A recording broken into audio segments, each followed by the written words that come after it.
my name is Alyssa. Hi, my name is Rowan. And this is What We're Not Taking to Our Graves. Welcome back. Happy to have you here.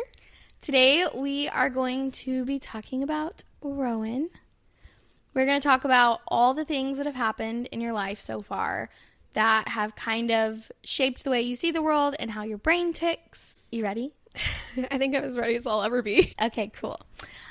So first, I would like you to give just kind of like a brief synopsis of your childhood, right? Because for so many of us, our childhood is the foundation of our mental health, right? It's where it all starts. So give us a rundown, any key themes, events that happened during your childhood that you feel like kind of shaped the way your brain ticks now. All right, let's go. Where are we starting?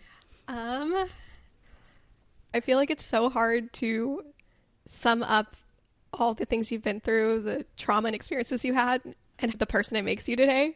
It's really tricky. It's really hard for me, and my brain bounces around to so many moments throughout my life because there's a lot of things that have happened to make me the person I am today. So when I think about my childhood and I think about the fact that I was having panic attacks at 6 years old, and at 12 years old I was self-harming, cutting myself because some reason I was depressed and I have no idea why. And I look back at that time and it doesn't feel like there was any rhyme or reason to the things that I was doing. And I don't fully understand them still. And I don't think I ever really unpacked them in the minimal therapy I have done. So it feels kind of funny to me talking about it because although it's relevant, it's just like, why? Does it feel kind of like another person lived that life? Yeah. I would consider my childhood was somewhat normal, at least in the very beginning. There was nothing on the surface level that seemed like anything was going on behind the scenes. I started to feel a shift when I was in 5th grade when my mom was going through her own personal struggles, and she was in a season of life where I'm just going to call it like it is. She was an alcoholic. I'm trying to make it sound prettier because it's not the definition of who my mom is. Yeah.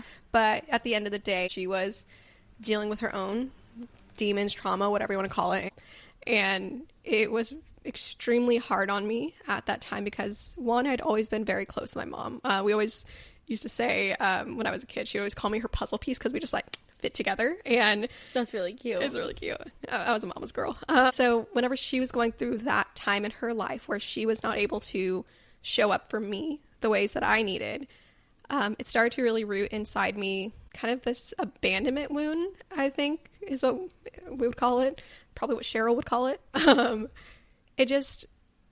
I struggled to understand how the person who made me couldn't be there for me, didn't have the capacity to hold space for me anymore. And I'm sure it wasn't that eloquent. I was in like 5th grade, but it was that feeling inside. Yeah.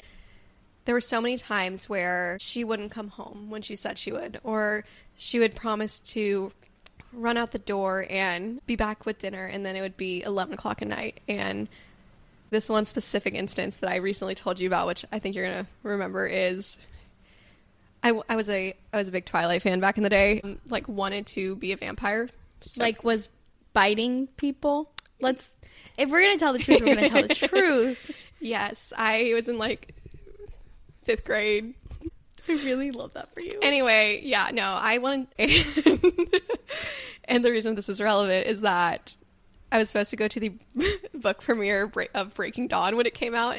I love that for you. I really do. It defines me as a person. And my mom was supposed to bring me, and I don't exactly know the details of what was going on. I can only assume. She was so drunk that she couldn't be there. And I remember just how that felt in the moment where my mom couldn't show up and she couldn't be there for me.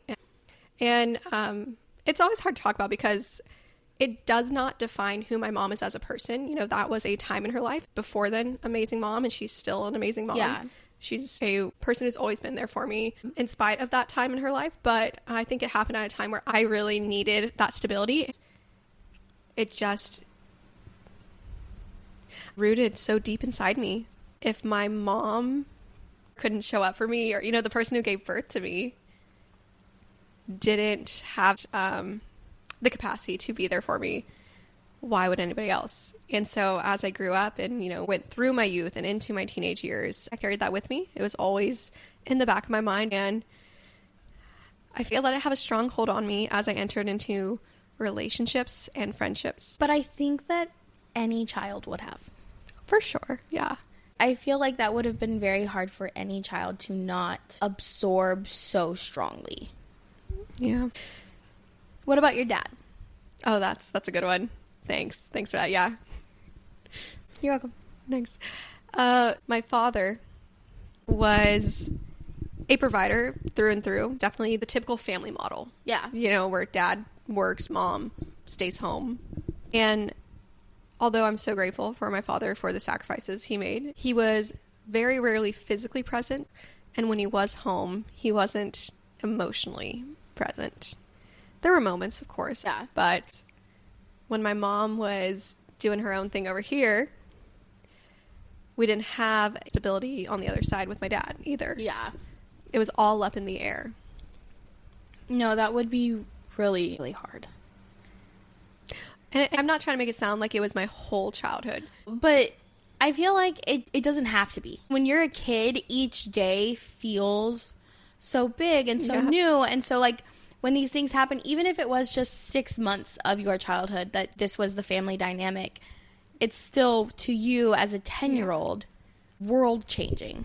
But when I look back on my childhood, it would affect anybody. Like us waking up in the middle of the night, not knowing where our mom was, and having to call our grandma, that's not normal.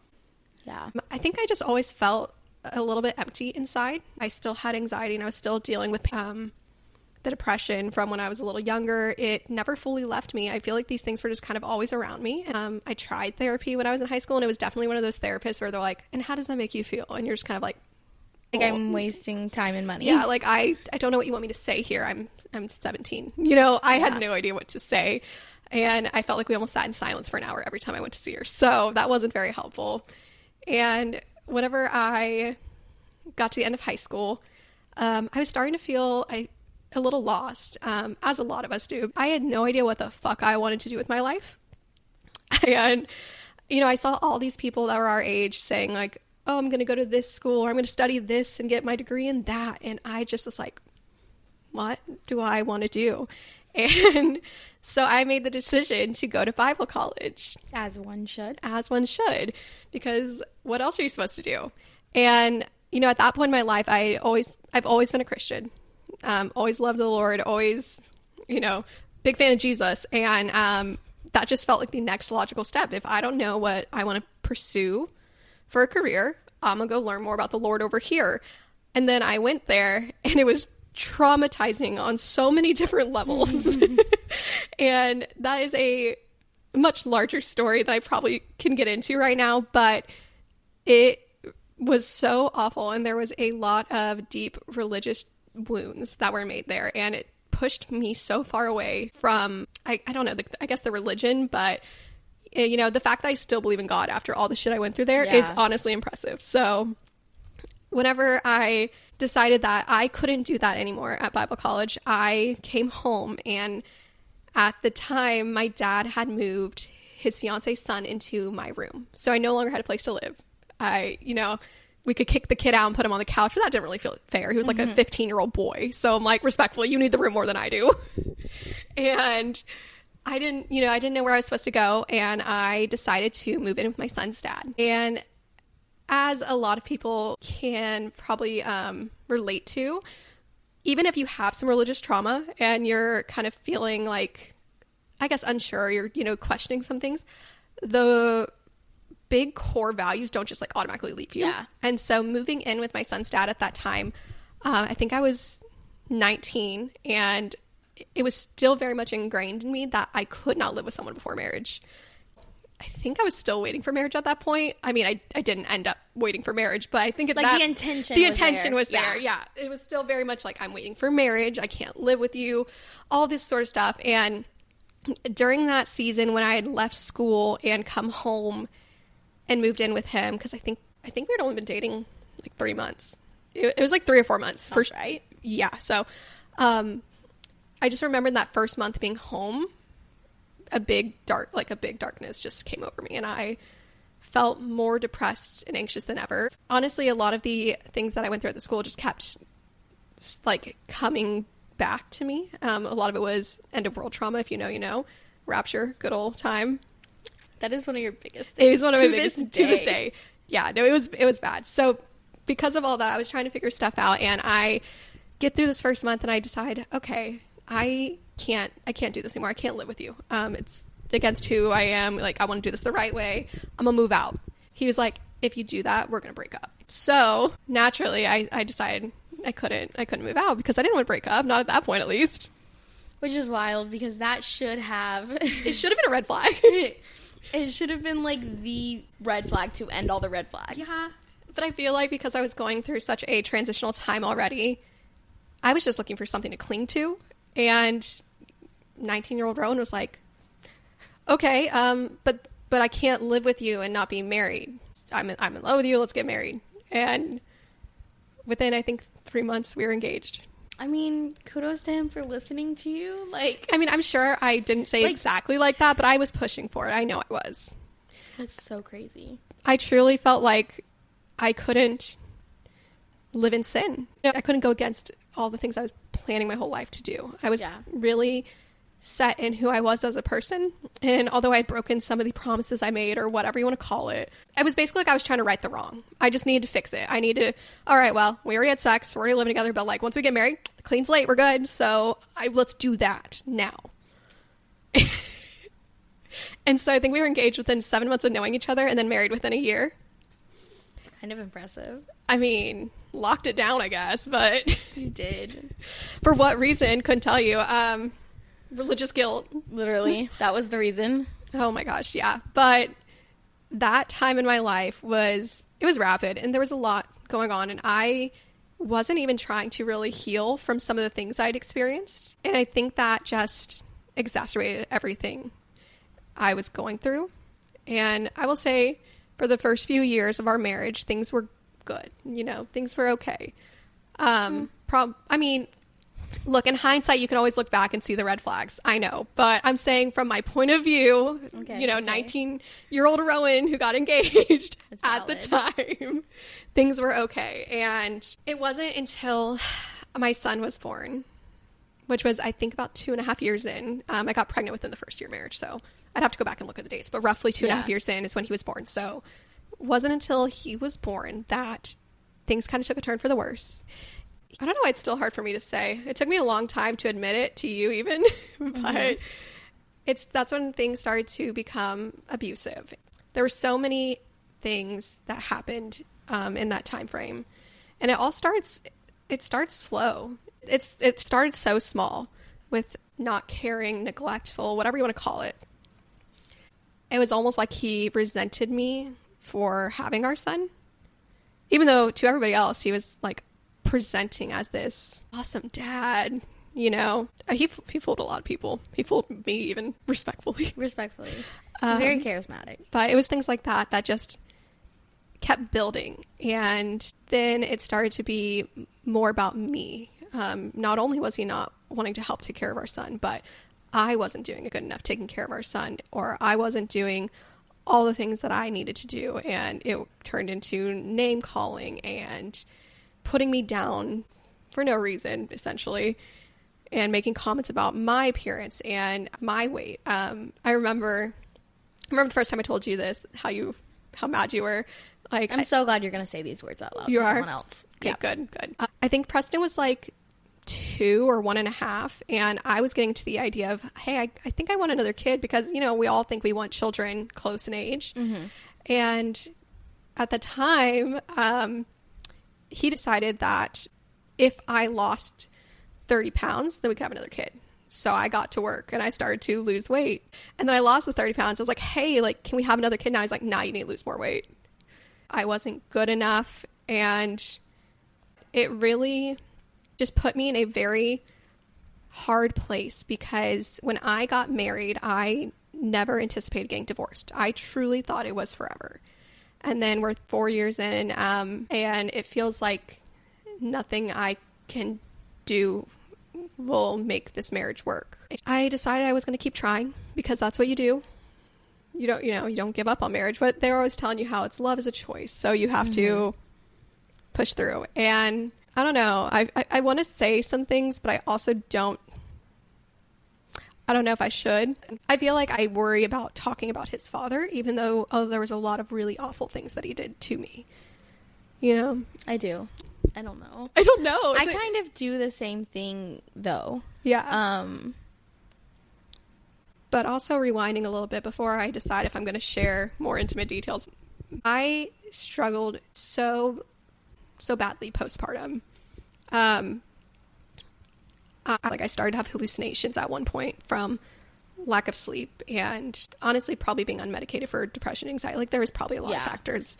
But yeah, so I was doing it all alone, other than my mom and sister. My mom came over almost every day and brought me like tofu and spinach, like green juices, and I lost so much blood too. Like my mom was bringing me all the things to try to get my blood supply back up, so we didn't have to go back and get a transfusion because they were like, if you don't get your numbers up, you're gonna be back here. And I was like, okay, we're gonna do that. So God bless my mom. She took care of me the best she could. But at the end of the day, I was taking care of a newborn by myself a majority of the time. It was very isolating, and I was extremely exhausted, as a lot of new moms can relate to that feeling.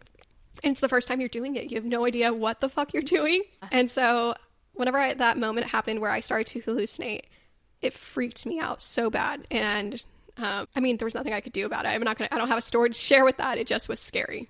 It was terrifying. And so I was struggling with the, extreme postpartum depression and anxiety and dealing with a partner who didn't really want to be a dad. I think he wanted to be a dad on paper, but he did not want to be a dad in reality. He didn't want the responsibilities of it. Like the day we came home from the hospital, he cried. I was hoping you were going to say that. Yeah, no. He's sitting here and he's crying because he's tired and his life is changing. And I'd just given birth. I'd been awake. I think it was almost 72 hours at the point because I'd been in labor for 48 hours and I barely slept.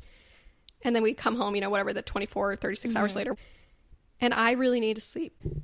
It's not that he's not valid for it. It's just that he couldn't see past his own. Exactly. It's very normal for dads to go through a thing. Yeah. Right? After, the first one is born. I would agree. Because I remember that Dylan went through a thing, and then when all of our other friends started having kids, and they were like, what is going on with my husband? Yeah. And I was like, don't worry about it. That's normal. They go through their own things. Like, yes, their life is changing Absolutely. too. But that... No, it was different, right? I think that if Dylan would have cried in front of me the day we got home from the hospital, I would have bitch slapped that man back to the 90s. Absolutely not. Well, and there's this weird balance between it because I do agree, your world is changing. It was just that physically gone through a trauma on my body. I was healing, emotionally drained, physically tired, all those things. And that just set the precedent for how it was going to be. It was, hey, it doesn't matter how you're feeling over here. I need you to take care of this because I'm more important. And that's what happened every day. There was no balance to it. It was just very isolating, and there was no support from him. And then, fast forward, when my son is 3 is the height of when all the abuse came to a head. And I realized that I couldn't stay there anymore because I would not want my son to think it is okay to talk to a woman or a partner this way, to treat a partner this way, to think it's okay that as long as you don't hit someone, you can put your hands on them, but it's not abuse. It's okay. It's not. And I knew I didn't want him to think that's what being a man is, because it's actually the complete opposite. And so I left, and that was really hard for me to wrap my mind around because I did not want to be the girl whose marriage failed, especially at, 23 at the time? 24? Yeah, we were young. I'm not gonna lie, that's what probably kept me those last 2 years. Everybody knew it was gonna happen. Everybody told me, everybody judged me, and I was adamant that I was not gonna be her. And then I was. So that was really hard for me to wrap my mind around. I really wanted us to be the exception. Even at that point when there was abuse going on, I mean, we did marriage counseling almost our entire marriage. We were in, I think it had been 4 years of marriage counseling. So I tried my best.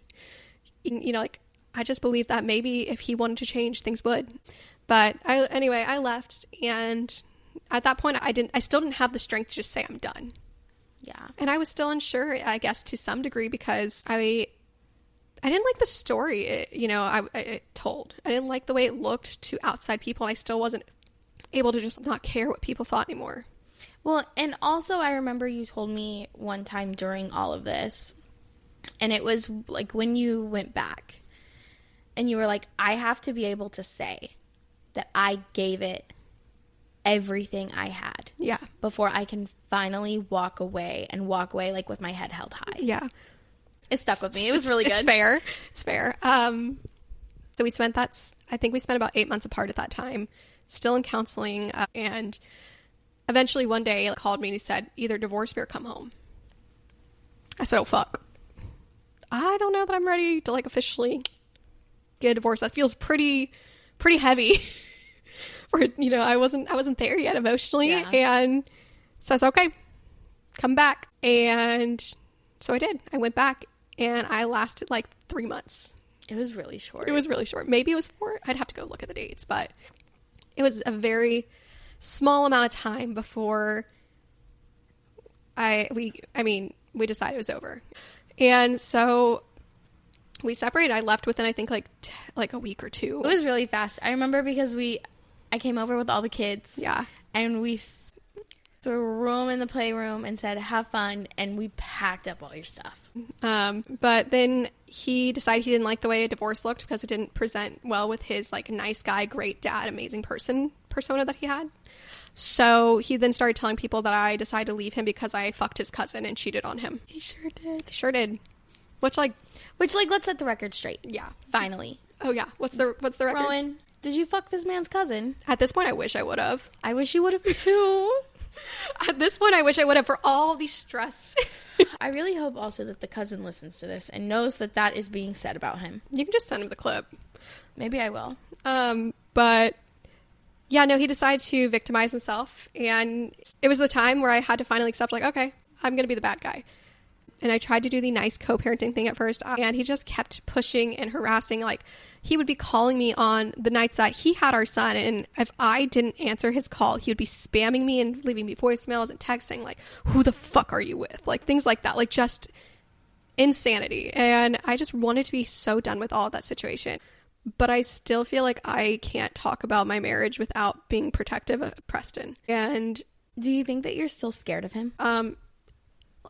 Yeah, I mean, yes and no. For most of our marriage, he threatened that if I ever left him, he would kill me. If I ever cheated, he would kill me and whoever I cheated with. Which, I mean, I guess I cheated with his cousin and we're both still alive, so surprise.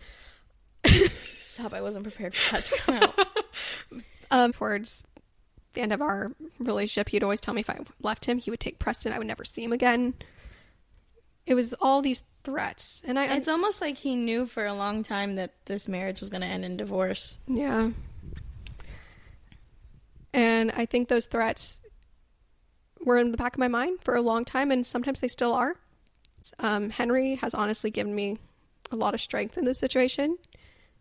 He's very logical, but he's also very wise and empathetic, and he understands that part. And I think it helps. It's not that you or Ashley or my mom and sisters, not that y'all aren't reminding me that I don't need to be scared, but it's kind of like he's physically and emotionally protective of me, and he keeps me very emotionally safe and physically safe. Aww. Yeah, lame. That's Hallmark shit. Yeah. But he's helped me grow more secure in myself, and, you know, and he's helped me set up some really hard lines and boundaries. But yes, I'm still scared, though. I'm still scared that if we get in front of a judge, they're going to fall for this charismatic facade he puts on. Because a lot of people do. I feel like this is just like, it sounds so like, woe is me, this victimizing myself. No.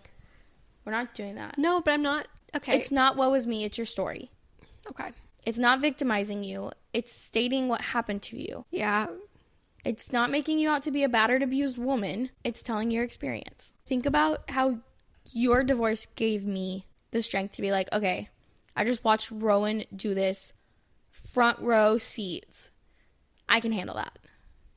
You know what I mean? How many other women do you think saw that you left him and was like, well, fuck, I could probably do that too? But going through divorce and navigating that was really difficult. And during that time, I feel like I was grasping at straws, trying to figure out who I am and what I wanted, and finding ways to be independent while also being a stable mother for Preston, dealing with my own mental health and healing from what I'd been through in my marriage. I think I just had never had a time in my life where I wasn't the good girl. I wasn't married. I wasn't trying to be a good wife or trying to be the perfect mother. Like, I had always had a mask on because I was trying to be everything I thought I was supposed to be. And so then it was time to actually figure out who Rowan was and who I wanted to be. It's daunting. And I had no fucking idea. So I just started putting myself out there, and in some ways that were probably not as safe. I'll let you have it. Thank you.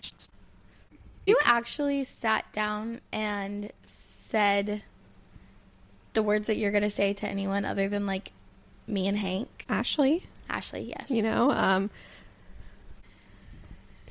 I really don't know how to segue into this one. I feel like there's not really a good way. And so I'm just... There's not. There's not. There's no way for you to be eloquent. There's no way for me to even just, like, ease into it.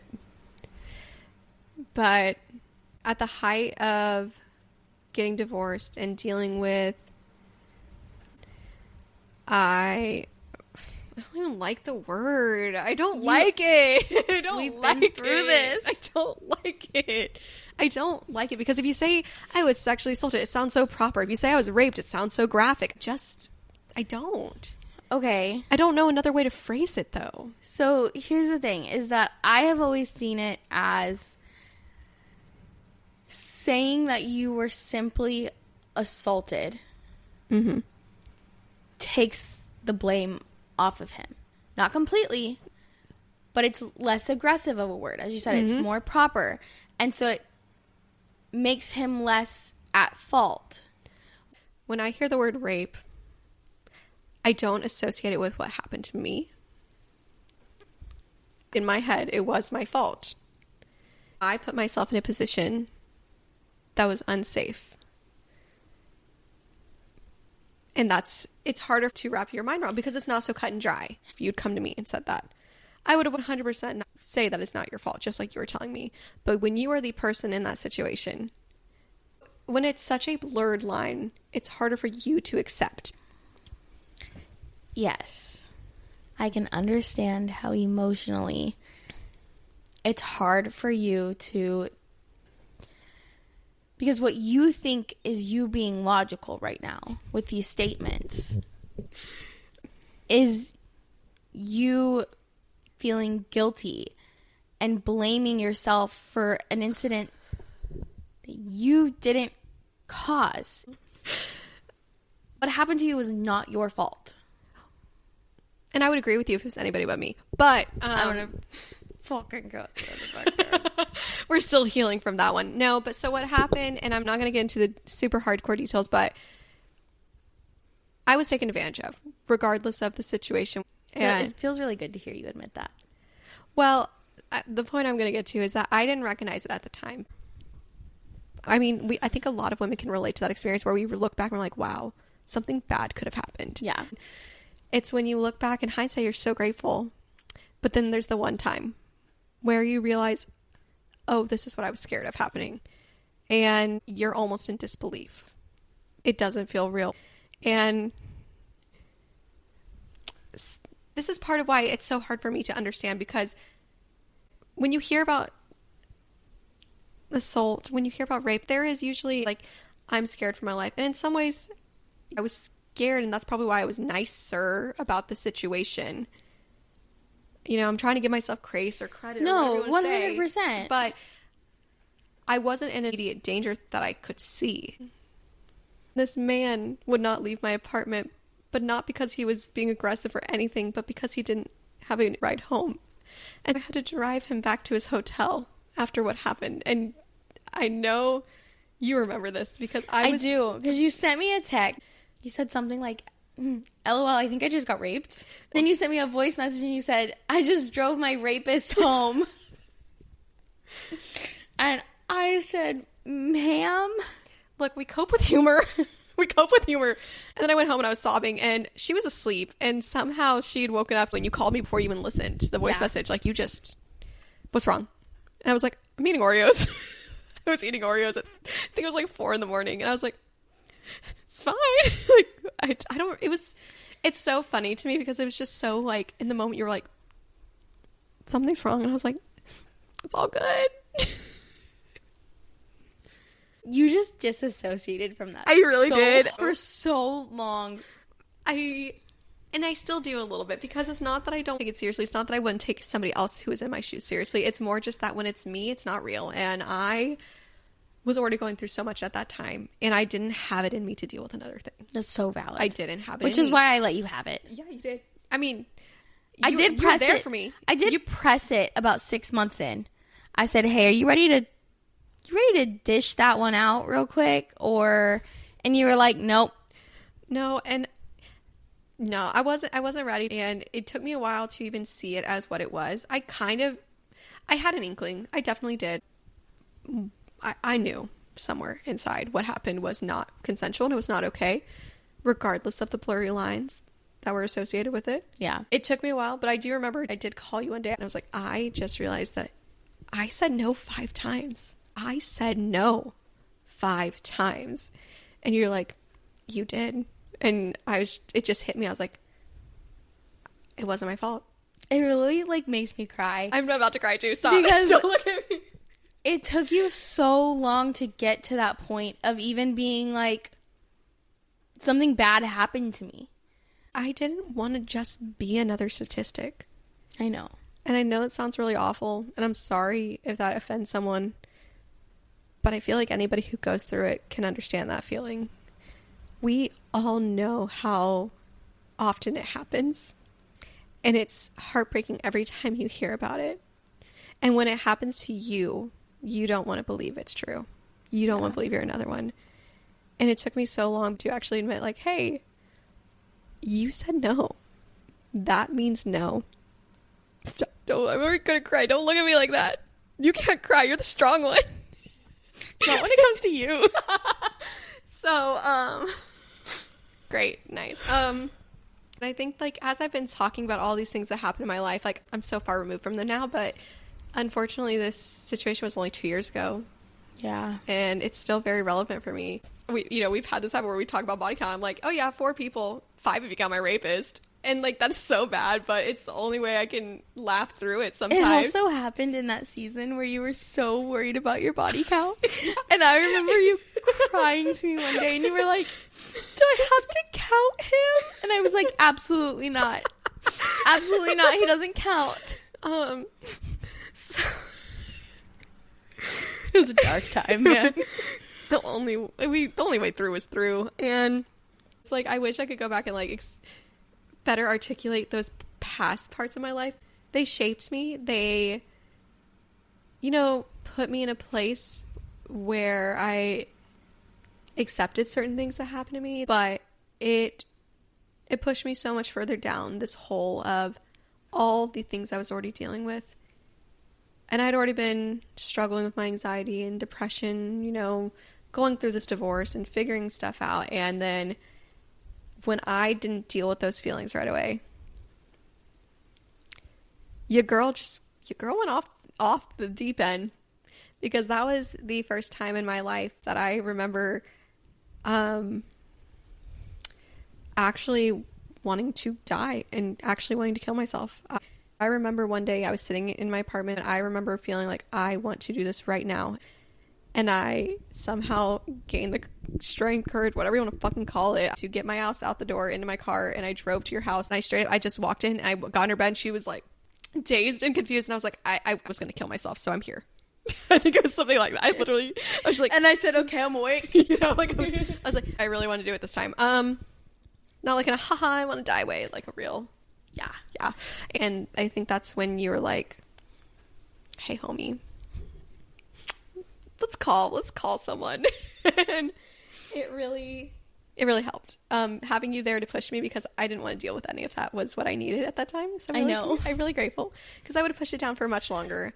And it's just like, healing isn't linear, and a lot of times it's just the same Band-Aid coming on and off again in a different way, in a new light from a different person.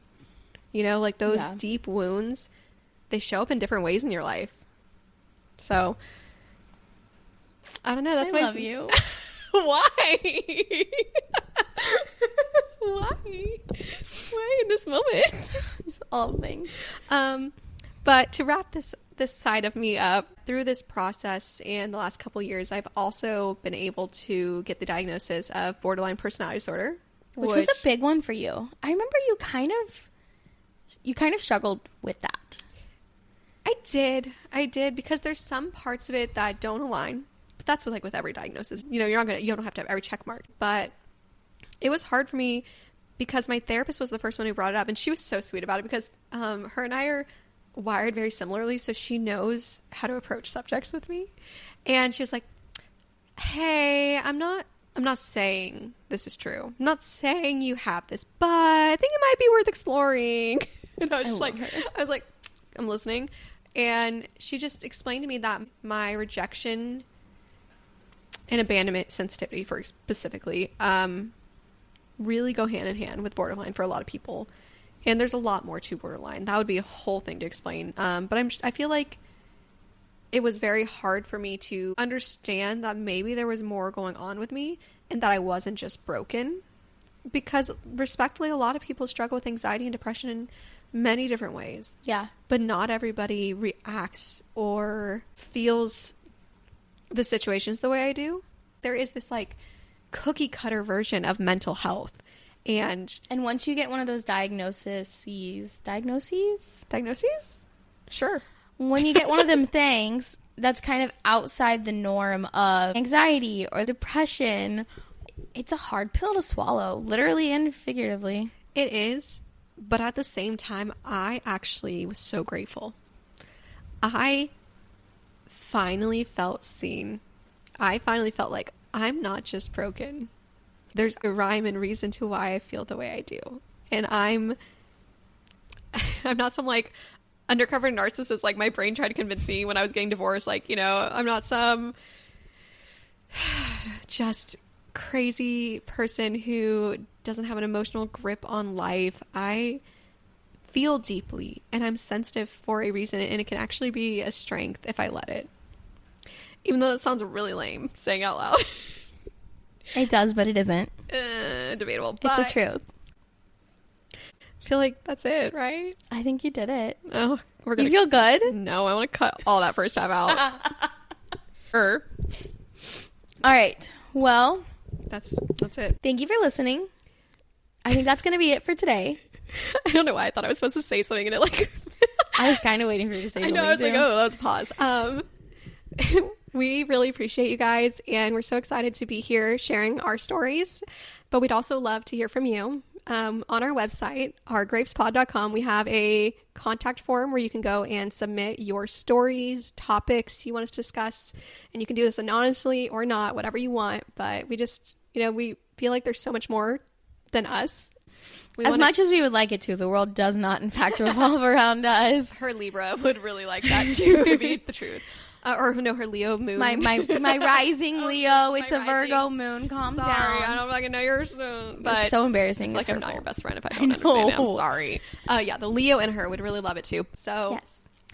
Our website is ourgravespod.com. And we'd also love to hear from you on social media. We are on Instagram and TikTok at ourgravespod. And we'd love to hear from you there as well. Thanks for listening, guys. See you next time. Bye.